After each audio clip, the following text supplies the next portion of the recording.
Մանկապարտեզի շենքն է եղել այս թաղամասի, հիմա այս վիճակում է, բնակիչները խնդիր են բարձրացնում, որպեսզի իրենց թաղամասում էլ այս մանկապարտեզը շարունակի գործի, այստեղ շատերը արդեն ասեցին, որ իրենք են այս մանկապարտեզ գնացել, էլի, այսինքն շատ հանգիստ կարող է օգտագործել որպես մանկապարտեզ, որ երեխաները կարողանան այցելել, ծնողները աշխատանքի գնան, խոսքով տեսնում եք, էլի սա վայել չի, այս ամեն ինչը մեր քաղաքի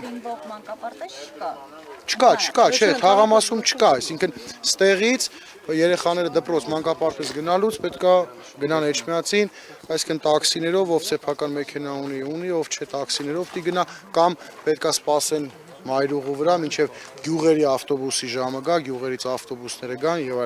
եւ այլն։ Բնականաբար մենք այդ արդեն խոսեցինք բնակիչների հետ, որ լուծելու ենք ներհամայնքային անվճար տրանսպորտի հարցը, բայց իհարկե շենքը պետքա նորից կառուցել, որպեսզի մանկապարտեզ գործի, նաև մեծահասակների համար ժամանցի մի քանի բան է պետք, Դասկն ամառվա համար մենք ստեղծել ենք, այնտեղ բանկա բեսեդկա սարքել ենք, բայց դուք անձնական չկա, ասեն ձմեռային ինչ-որ հավաքվելու մեծերի համար, դες բան չկա, էլի։ Չկա, հա, ձմեռային էլ մի հատ փակ տեղ լինի, որ մեծահասակ հավաքվեն իրենց օրն անցկացնեն։ Գործի կարելի է ինչ-որ մի փոքր սենյակ հատկացնել այստեղ հավաքվելու համար։ Հա, կարելի է ֆենց անել, կարելի է մի ուրիշ բան մտածել, բոլորն էլ տարբերակներ են, նորից եմ ասում, աշխատասիրություն կանք։ Այդ է պետք անել, էլի թե չէ ես գիտեմ, Էդգար ջան, դու ագին բան արել ես, բայց ֆունդամենտալ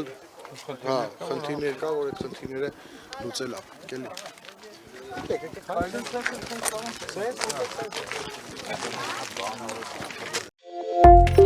էլի։